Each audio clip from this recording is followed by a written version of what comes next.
मंदिर के मालिक है उनको मंदिर छोड़ देना चाहिए, क्योंकि मंदिर तो अशुद्ध हो गया, क्योंकि उसमें दलित का जो है रेप हुआ है, गरीब लड़की का रेप हुआ है, तो मंदिर तो अशुद्ध हो गया। तो इसलिए मैं कहना चाहता हूँ कि उस पर उस मंदिर पर भी बुलडोजर चलना चाहिए। इस वक्त हमारी मौजूद बागी बलिया में है, जो अंबेडकर संस्थान के जस्ट बगल में एक दुकान है, और इनसे हम बात करेंगे जो राम मंदिर में एक बलात्कार हुआ है एक लड़की के साथ। हम इनसे बात करेंगे। राम लगन बौद्ध, मैं फुले अम्बेडकर साहू मिशन के प्रचारक हैं जी। और मेरा उद्देश्य है बहुजन समाज के जितने भी महापुरुष हैं उनके विचारों को जन जन तक पहुंचाना, और पुस्तक और किताबों को और जितने हमारे साहित्य हैं इनको मैं गांव-गांव तक पहुंचाने का काम करता हूं। इसीलिए मेरा बुक स्टॉल की दुकान में खोला हूं। आए दिन प्रतिदिन हो रहा है जो लड़कियों के साथ बलात्कार, महिलाओं के साथ बलात्कार, किसी को मार देना, किसी का बोल रहे हैं लोग कि फर्जी इनकाउंटर हो रहा है, तो क्या कहेंगे आप इसमें? जो मंदिर में जो बलात्कारें हो रही हैं जी, तो मंदिर में बलात्कार पहले शुद्धिकरण प्रथा के माध्यम से होता था, और अब जो हो रहा है अब ठीक उसी तरह के जो है गुमराह करके लड़कियों को जो मंदिर में बुला करके जो रेप बलात्कार हो रहा है, जिस मंदिर में हो रहा है उस मंदिर को तो तुरंत जो है वो हर उसमें के जो पुजारी हैं, चाहे जो संस्थापक हैं, चाहे जो भी मंदिर के मालिक हैं, उनको मंदिर छोड़ देना चाहिए, क्योंकि मंदिर तो अशुद्ध हो गया, क्योंकि उसमें दलित का जो है रेप हुआ है, गरीब लड़की का रेप हुआ है, तो मंदिर तो अशुद्ध हो गया। तो इसलिए मैं कहना चाहता हूँ कि उस मंदिर पर भी बुलडोजर चलना चाहिए। इस तरह जगह जगह जो अपराध हो रहे हैं मंदिर में, ऐसे मंदिरों को रखने का कोई अधिकार नहीं बनता है देश में। अच्छा, अभी हिंदू संगठन के कुछ लोग थे जो उसके बाहर आगरा के ताजमहल के बाहर लेकर गोबर और गौमूत्र पहुंचे थे उसका शुद्धिकरण करने के लिए। इस पर आपका क्या है? ये तो बिल्कुल साफ है कि जो आरएसएस का एजेंडा है उस एजेंडे पर आरएसएस जो है, जो आरएसएस काम कर रही है कि कभी आप देखते हैं कि मंदिरों में मांस फेंकवाना और हिंदू मुस्लिम का जिहाद कराना, और जो भी कांड हो रहे हैं, जितने भी हर जगह जो पकड़े गए हैं, सब जो है आरएसएस के लोग पकड़े जाते हैं, और हिंदू संगठन के ही लोग होते हैं। कोई भी हिंदू परिषद का होता है, कोई जो है बजरंग दल का होता है, कोई आरएसएस का होता है, कोई दुर्गा वाहिनी का होता है। जितने भी हिंदू संगठन है उसमें से ही लोग इस तरह का घटना करते हैं, दूसरा कोई घटना करने वाला नहीं है। क्योंकि मुस्लिम का टोपी लगा करके मंदिरों में कुछ फेंक देना, वो जितने भी लोग पकड़े जाते हैं सब वो हिंदू संगठन के ही लोग हैं।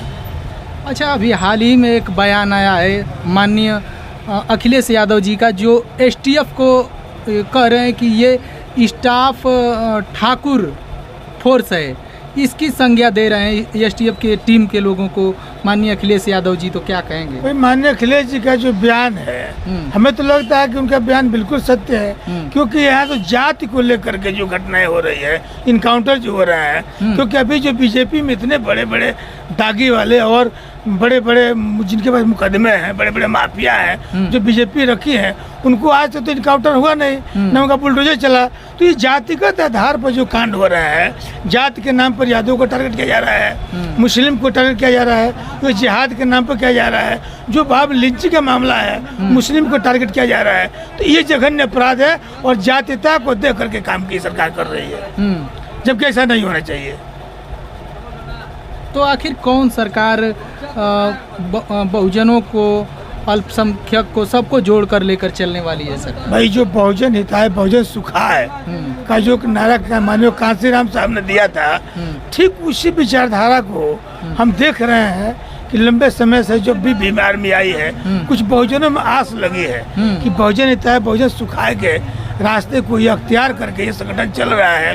पहले तो बहुजन समाज पार्टी थी, लेकिन बहुजन समाज पार्टी जो ही सर्जन में तब्दील हो गई, वहीं से बहुजन का मूवमेंट जो है पीछे चला गया। और उसके बाद जब पीछे चलने लगा तो बीच में एडवोकेट चंद्रशेखर आजाद जी ने भीम आर्मी बना करके जो युवाओं में जो चेतना पैदा किया कि हम अपने महापुरुषों का आंदोलन को आगे बढ़ाएंगे, और ये काम जो है चल रहा है।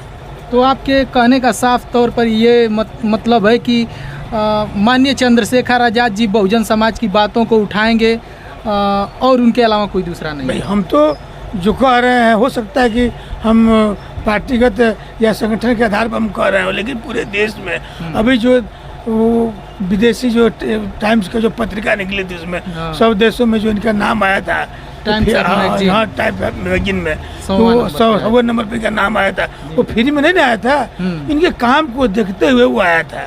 तो इनका काम आज पूरे देश के लोग सराह रहे हैं। हमें लग रहा है कि अभी हमारा जो मुस्लिम समाज का जो वोटर है, जो लोग हैं, वो ताक में है, और ताक इनका उनका सही है, उनका भी जो है मामला बनेगा तो सिर्फ यहाँ भीम आर्मी आजाद समाज पार्टी में ही दिखाई दे रहा है, दूसरा कोई रास्ता दिखाई नहीं दे रहा है। क्योंकि जिस दिन वो आ जाते हैं तो इस देश में सत्ता परिवर्तन होगा और मनवादियों का राज खत्म होगा, ये मेरा मानना है। 27 की क्या आप लोग की रणनीति रहेगी? 27 में बड़े पैमाने पर तैयारी चल रही है, और हमें लगता है कि अभी हमारे जो राष्ट्रीय अध्यक्ष हैं पूरे उत्तर प्रदेश में इस चुनाव में बड़ी तैयारी के साथ लगेंगे, और पूरे गांव-गांव जा करके उनका ये अभियान है कि हम गांव-गांव में जा करके फुले साहू के जो अम्बेडकर जी का जो मिशन है, माननीय कांशीराम साहब का जो मिशन है, उसको मैंने पहुंचाने का काम करेंगे, लोगों को जोड़ने का काम करेंगे, और ये काम जो है चल रहा है।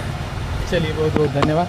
तो आप देख सकते हैं जो बहुजन समाज के ये व्यक्ति हैं और भीम आर्मी आज़ाद समाज पार्टी से ये जुड़े हुए हैं, और बाकी आप इनकी बातों से कितना सहमत हैं कमेंट बॉक्स में बताइए, और मिलते हैं नेक्स्ट वीडियो में।